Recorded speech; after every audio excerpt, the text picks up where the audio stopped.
Wrestling with Wrestling's Past and Present. I'm Tim Kirk. And I'm Roland Hewlett. And today is episode 44, if you can believe that. The big 4-4. Yes. It's, we're rapidly approaching the 1 year mark. Yep, just a couple more weeks. Slow and steady, we're getting there. I actually haven't talked to you about this, but I have an idea. I have a little bit of an idea that I'm trying in my head, so stay tuned, folks. That's scary. Yeah. Stay tuned, folks. I have a interesting... There's an anniversary in the business that goes along with our anniversary almost to the day. So, we'll see. We'll see. I want to talk to Tim before I say it out loud, and I don't want to air it here. So I'm intrigued. Stay tuned. I wanted to talk to him about it before we started recording, but we'll wait till after. All right. We don't plan things out really well, as you can see.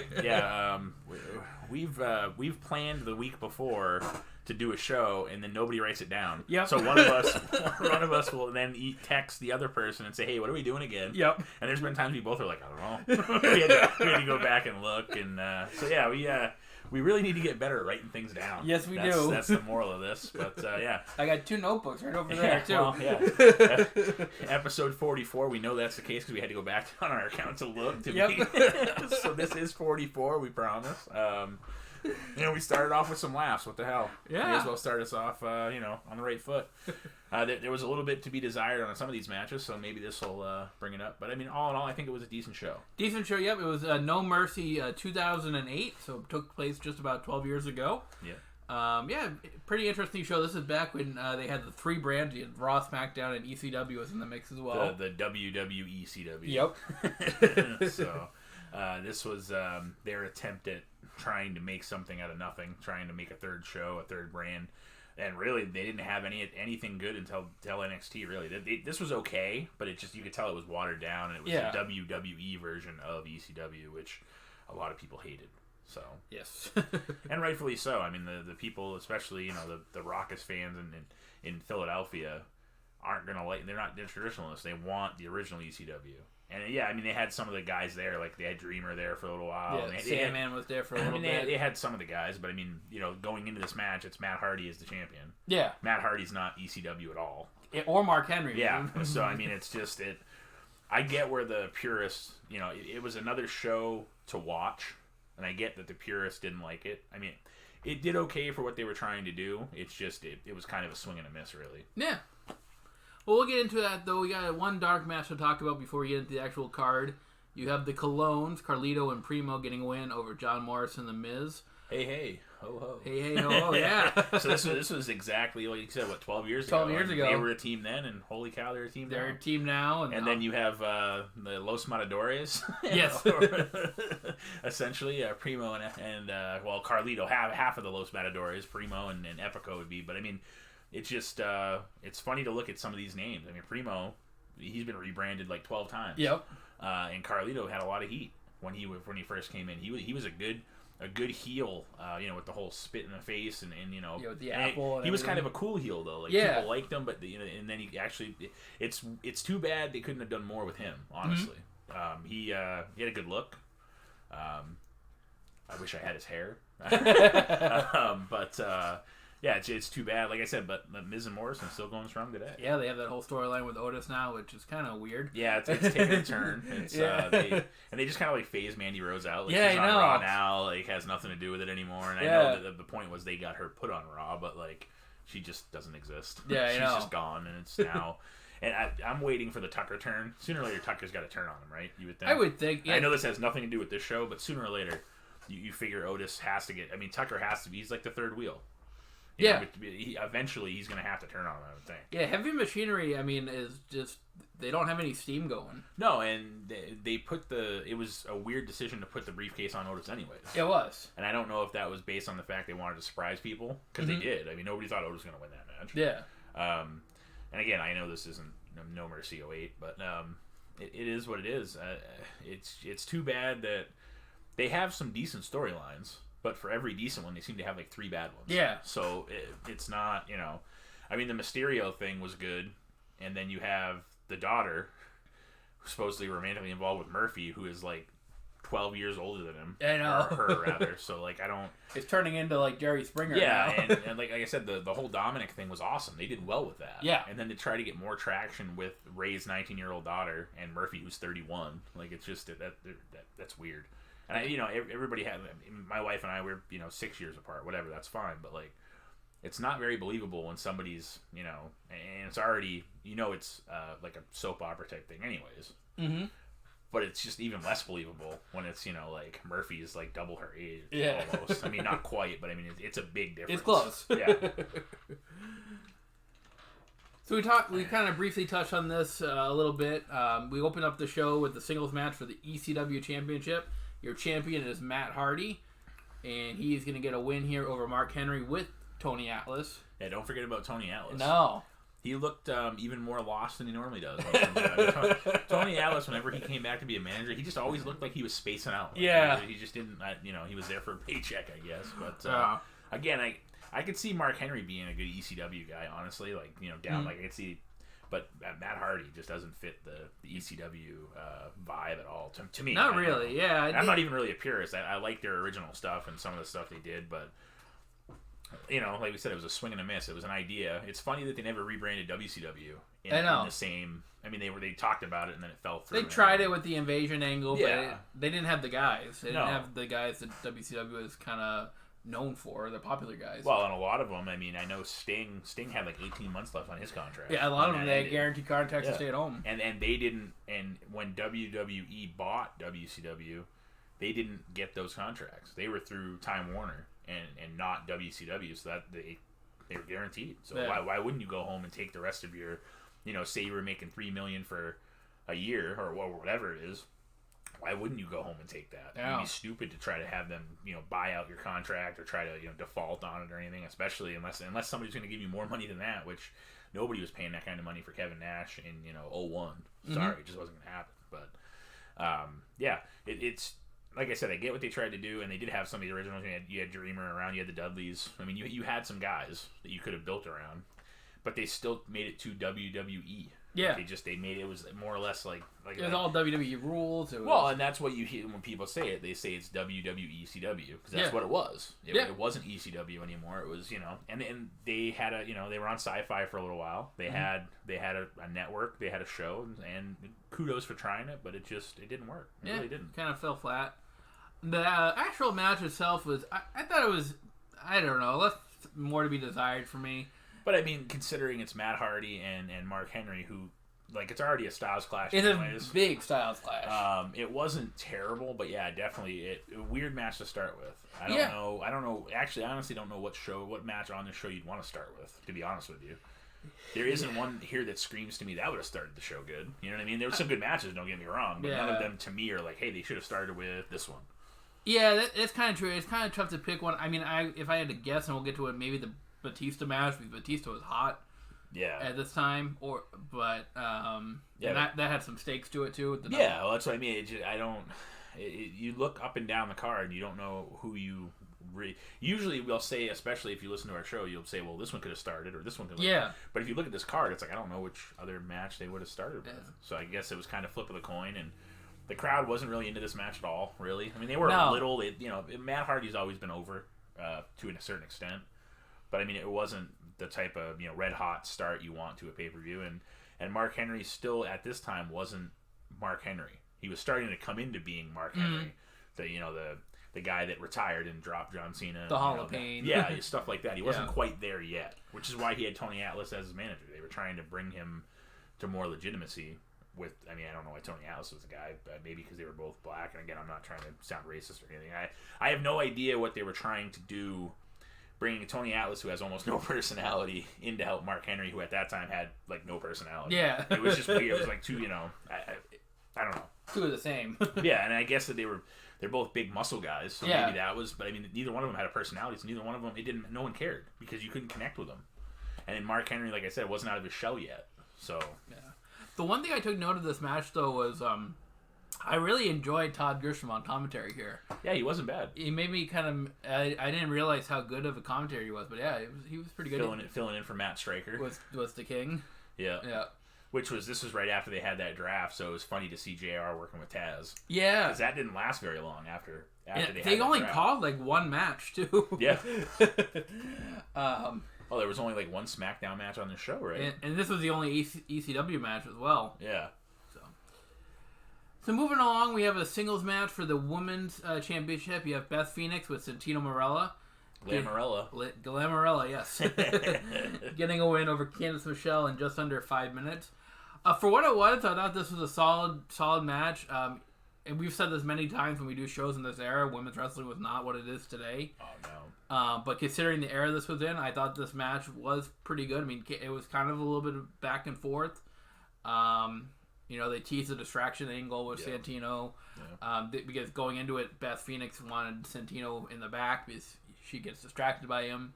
But he's such a good-looking fellow. Well, that's true. He's got that cobra. He's got the cobra. I don't know if Edge appreciates that now, but I know. yeah, they were such a funny they really were. Duo back in the day. And then for a while they had the weird combination of Natalya and the Great Khali and somebody else together with them for a little while. Yeah. And that was just it's comical. It's funny to see. Like, it's weird when they put people together. Like, Santino and Kozlov for a little while. They were actually, I forgot about that. Well, he was in this show a little later. A little later, he was in this show. He made an appearance. Yeah. But, Beth Phoenix really, at the time, was probably the best wrestler they had, I think, in my opinion. Pure wrestler. So she's going to make anybody look better. And Candice Michelle did an okay job. Like you said, she hung with her relatively well. And I think you need a little bit of that Gaga to make the match kind of meet. Because on paper, Candice Michelle's not going to beat Beth Phoenix. Yeah. So you kind of needed some Gaga to make it at least seem like, oh, maybe Candice is going to steal the match, which she didn't. But, it wasn't, again, just like the last match, it wasn't set up to be a world beater. But, again, it wasn't terrible either. No. It was okay for what it was. Yeah, absolutely. I agree. Business picks up here, though. Yes, yeah. The rest of the card is it's not too bad. Your next is Rey Mysterio and Kane. Yeah, the stakes here is if Mysterio lost, he would have had to unmask. Which Kane was saying that people that wear masks are hiding something, which is kind of weird because Kane wrestled with the mask. Well, and they said that was what his point was, that he was trying to hide from the world who he was, and then he was forced to unmask, and that was his thing. What are you hiding, Ray? Essentially, which Ray had already been unmasked in WCW, which. Back in 99? Yeah. Which was stupid anyways. I think part of the filthy animals, maybe. Yeah, it just, you can only unmask and remask so many times and have it mean something. But this is the first time where he would have had to unmask in WWE, so I guess if he had lost, it would have been interesting, I guess. Yeah. And in this match, really, for two guys that are polar opposites, this was actually a really good match. I thought it was an excellent match. Wicked chair shot finish, though. Yeah, that was a brutal chair shot. That springboard essentially. Was and he swung it like a baseball bat. Yep. And it was cool because the camera angle, you didn't quite see it coming right away. Like you knew something was going to happen, but it wasn't like Kane was standing there with a chair ready to hit him. Like he held it down kind of, so the camera angle, and then literally all you saw was that flash of the chair, and it was like, oh, and it was this match, too, it shows Kane being the bigger guy. He was actually pretty quick for a bigger guy because he kept up with Ray throughout most of this match because that's how Ray had to wrestle the match. Kane's huge. You got to stick and juke and jive and move, and you're not going to go fist to fist with Kane. It's not going to happen. Unless you're the Big Show, the Undertaker, or somebody like that. Ray Mysterio is looking at his left boob essentially, trying to he's fighting uphill. So. They booked the match well, and it was a safe way to end it by having that disqualification, so that way Ray didn't have to lose his mask, and then he also didn't beat Kane, so it was a safe way to do it. Absolutely, yeah, I agree. There's certain times where disqualifications can count out to work. Yeah, like in this certainly worked. It was a great match, and obviously you don't want Ray to lose, but you don't really want him to beat Kane either. So he beat him, but it was a disqualification. So.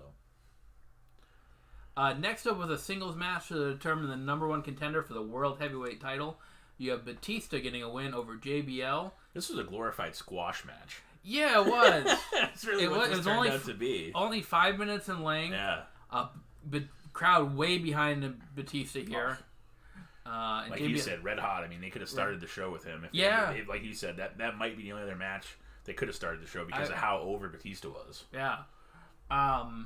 And JBL doing the whole New York Stock Exchange gimmick had so much heat behind him. So it was perfect. You have the the classic babyface heel match here, where the crowd is very behind the babyface, and just. Well, like a minute into the match, JBL went for the clothesline from hell and got speared and rolled out of the ring. And at that point, like I don't remember if I saw any of this, like any or all of this when it happened.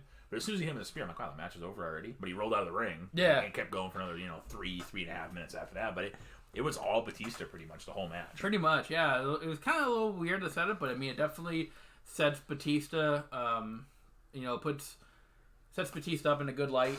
Well, and Batista got screwed. So, leading from before this pay-per-view, they had those championship scrambles. Yes. Which actually, if those are done, they're kind of neat. I forgot how neat those were. I wish they did a little more of them. I don't want it to be one every week, but like you literally have 5 or 6 guys in a match, and you have a time limit, and whoever's the champion at the end is the champion. Yeah, concept's actually pretty cool. You can do a lot of things in a match like that, and that's how Jericho got the title. Was he kind of stole the cover away from Batista in that scramble with like 9 seconds left, and Batista was they billed Batista as the person that was supposed to be facing Jericho eventually. But so this way they made it so it was legitimate because Batista was in that match.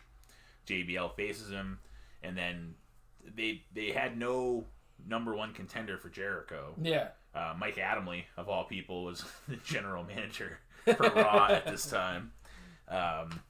And that's how the Shawn Michaels thing, he was supposedly the one that told Mike Adamle that we should do a ladder match and whatever. But by putting Batista in this match and having him win something, it kept him on the pay-per-view. Yep. It kept him red hot because, like you said, he more or less squashed JBL, and it puts him in line to face Jericho or Shawn, depending on who wins the main event.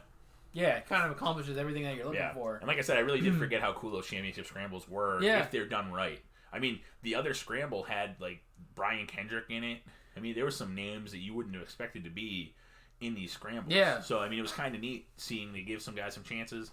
And it's really cool because, like I said, a 20-minute time limit or whatever it was. I think that's what it was. And then just pinfalls. Whoever is the champion after 20 minutes wins.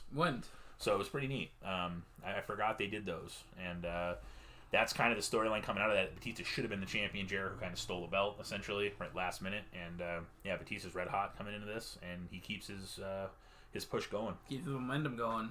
JBL had the scene at the end there when he, after the match, asked for a microphone. And starts thanking everybody for the buyout, the government buyout, and all that stuff. And then Crime Time shows up. Crime Time steals his limo, and all the divas get in the limo at the end, right after his match. So then because JBL's like, I'm just gonna go in my limo and go home. Thank you so much, and all this stuff. And then Crime Time's music plays. They have JBL's limo, and they take it, and he's all pissed off, and off he goes. Off he goes. So that scene might have been longer than the match. I know, but it was pretty neat. But yeah, it was weird to see JBL kind of get squashed, really. Yeah. Next up was a singles match between The Big Show and The Undertaker. This match was brutal. Yeah, I absolutely loved this match. These guys were thrown at each other from the get-go. Yeah, they were. It was excellent.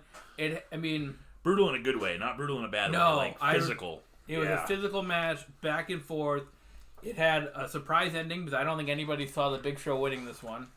Especially the way he won it. I love the finish with the knockout. He delivers 3 of the, weapon of mass destruction punches. Well, and that was after he put him into the uncovered turnbuckle, too. Yep. He had pulled the cover off, done that first, and then, the last punch he gave him, like you said, was in the back of the head. Yeah. I mean, he picked his head up off the mat, and it was brutal looking. Yeah. I know it's wrestling, so it's not, but, they made it pretty, realistic. Yeah. Yeah, I love everything about this. I mean, like I said, it had a couple surprises in there, and it had a lot. It was action packed. I really liked this one. Well, and the cool thing was too, there was no interference. There was no Vicky. There was no Chavo. There was nobody. Nope. It was just a match.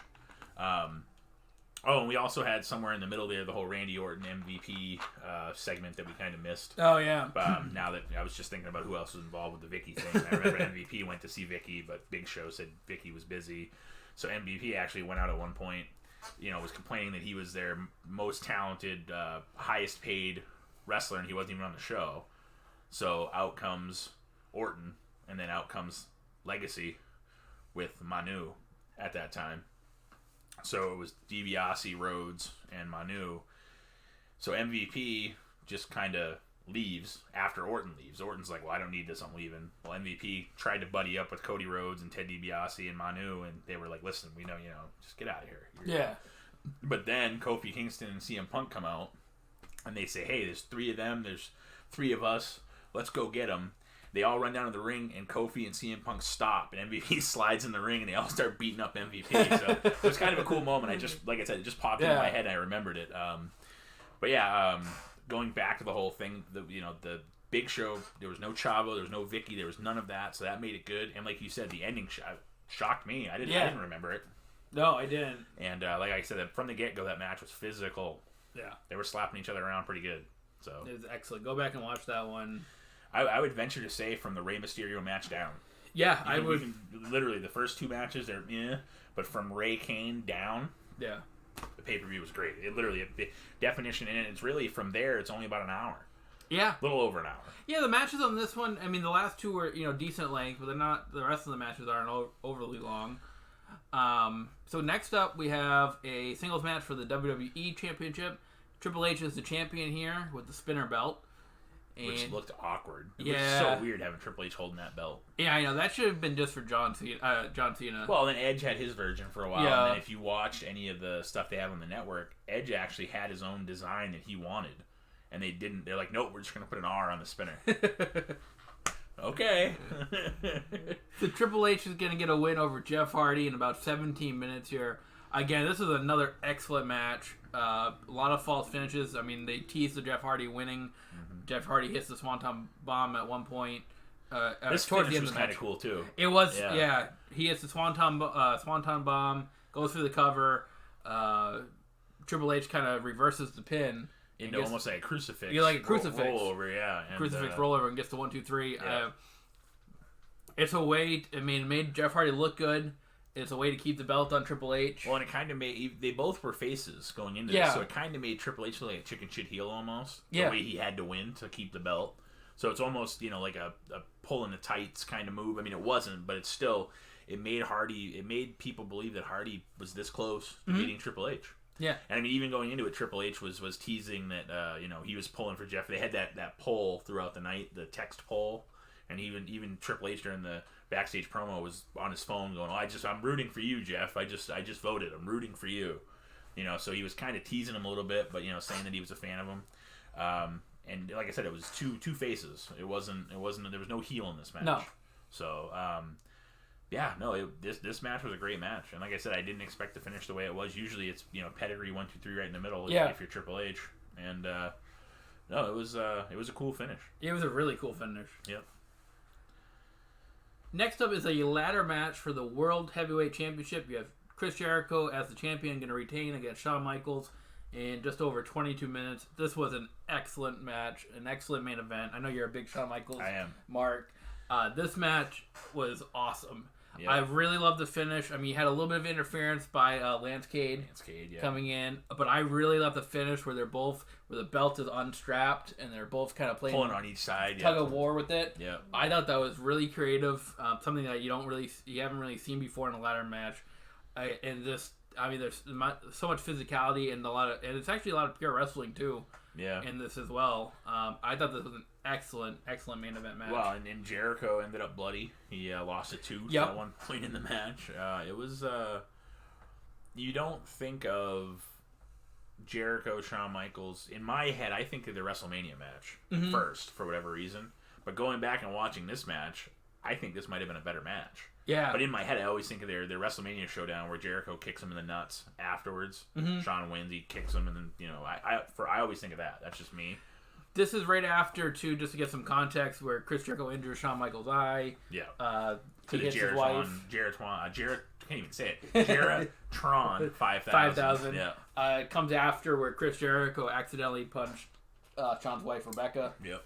So just to give you some context here. But this you don't think of No Mercy as one of their better matches, but this might have been one of their better matches in this feud. Like I said, I think I actually like this match better. And not that the WrestleMania match was great, too. Yeah. It told the story, especially at the end.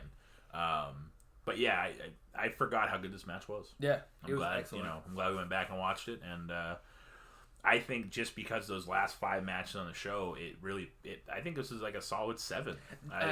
My thoughts exactly. I was going to give it a 7. Yeah. Like you said, it's hard to pick one match to watch. But even the first 2, they weren't great, but they also weren't terrible. They weren't horrible. There was no match on this card that I went, ugh.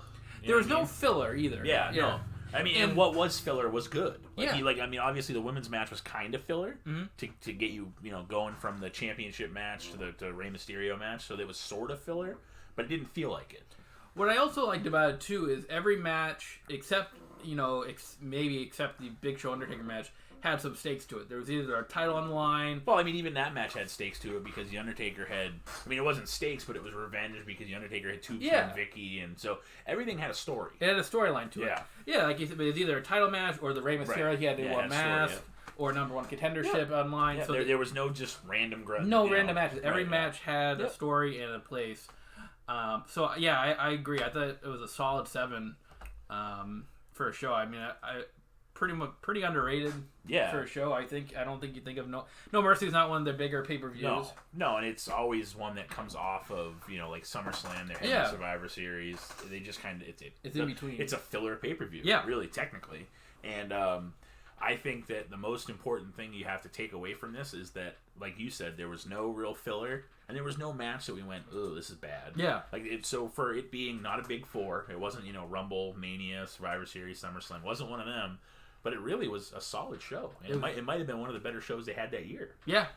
I haven't watched them all or rewatched them all. I'm sure at some point we're going to get to most of them. But for what we saw and for what I had decent expectations going in because I knew we knew the card. Yeah.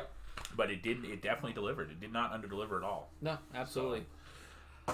So we're going to continue with the No Mercy train for next week's episode 45. We're going to go back 4 years to go to No Mercy 2016. I like doing these shows from 2016, 2015, just because they're recent, they're in recent memory, but a lot has changed in just those short amount of years as well. Well, and if you listen to Arn, so I know you don't, you just don't have the time, but at work I listen to anything that, I'm on the ad-free shows, so I'll give him a cheap plug. So if you listen to Arn, he does a lot of the 2015, and I know we're doing 2016, but just for an example, like you go back just 5 years, and there's still a lot of names that are still there, but there's also still a lot of turnover. Yeah. So it's kind of nice, and if it's the Big Show, he's probably had 23 heel and face turns since then. So there's always things changing. Yeah. But you want to pull that card up so we can kind of preview it for a minute? We have a little bit of time. We can kind of give you guys a little bit of a preview here. Pull that up real quick. Just quickly. And bear with us 1 second. But yeah, it was between that and No Mercy 05, and it was funny because we decided that yesterday, and then I listened to Something to Wrestle, and I sent Tim a message. I'm like, man, we picked the right one because Bruce and Conrad had the 05 show coming up next week. So yeah. So I mean, your pre-show match is an 8-man tag. You have the Hype Bros, which were Mojo Rawley and Zack Ryder, against American Alpha, which is Chad Gable, Jason Jordan. I'm sorry, they're a team, and they're going against the Ascension and the Vaudevillains. Yeah. So much turnover in that match alone. There is nobody other than Chad Gable still wrestling for the WWE in that. Nope. I mean, Mojo's there, but he's not really doing anything. Yeah. So, I mean, Jason Jordan still works for them. He got injured. Yeah. But, I mean, other than Chad Gable, nobody there is wrestling still. Zack Ryder was with AEW. Matt Cardona was with AEW, the free agent now. Yeah. I would venture to say he's going to end up back there eventually. I would think so. But, yeah. I think so. So, I mean, Mojo's still with the company, but he hasn't done anything, really. I mean, the only person he's done anything with is Chad Gable. And even his is still kind of like a meteoric thing. Mm-hmm.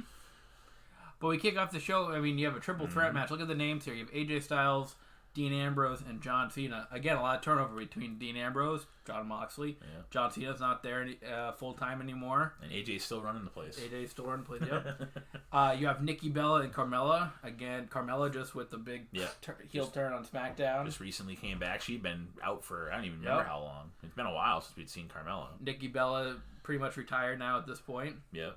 Just had a baby. Yep. Congratulations to her and Artem. Then you have Heath Slater and Rhino against the Usos. The Usos are a big storyline now with Roman Reigns. I will say before we go any further, that match between Roman Reigns and Jey Uso, holy shit, did they make that match mean so that they did that so good, so well. Yeah, that's the one thing I will say they did so well of telling a story in that match. Absolutely, holy hell, was that good? Yeah. You have Baron Corbin and Jack Swagger Jake Hager. And Baron Corbin King probably Corbin had hair then. Yeah, I think so. Imagine. It's funny to see him with hair, but anyways. Dolph Ziggler and The Miz. 2 guys still going strong right now. Naomi and Alexa Bliss. Alexa Bliss, big heel turn with The Fiend. The Fiend storyline. And Naomi's still relevant here and there. It's too bad they don't do more with her, honestly. She's got a lot of talent. And speaking of The Fiend, your main event is Bray Wyatt and Randy Orton. Yeah, and this is not Fiend Bray Wyatt or Mr. Rogers Bray Wyatt, but this is like cult leader Bray Wyatt. Yeah. So this is, there's some good matches here, but it's important to note, too, this is just a SmackDown pay-per-view. Yeah. So there's a lot of names just in that. So, and it's interesting that they opened the show with the world title match and didn't have... They wanted something to start strong. Yeah. And what other match on, that's true. I mean, it is weird placement, I think, but they also, it's a great match to have. Yeah. So that's No Mercy 2016. That's going to come your way next week, next Saturday at 5. Looking forward to watching that one. Yep. And that just about wraps things up for us for yet another week. Thanks for listening. Give us your feedback on social media. Like us on Facebook, Twitter, Instagram. We want to hear from you guys. Even if you don't like us, badmouth us. Yeah. Tell us what we're doing wrong. Let us know. Let us know so we can improve for you guys. Yep. All right, we'll be back next Saturday at 5. Until then, I'm Tim Kirk. And I'm Roland Hewlett. And this is Wrestling with Wrestlers Past and Present.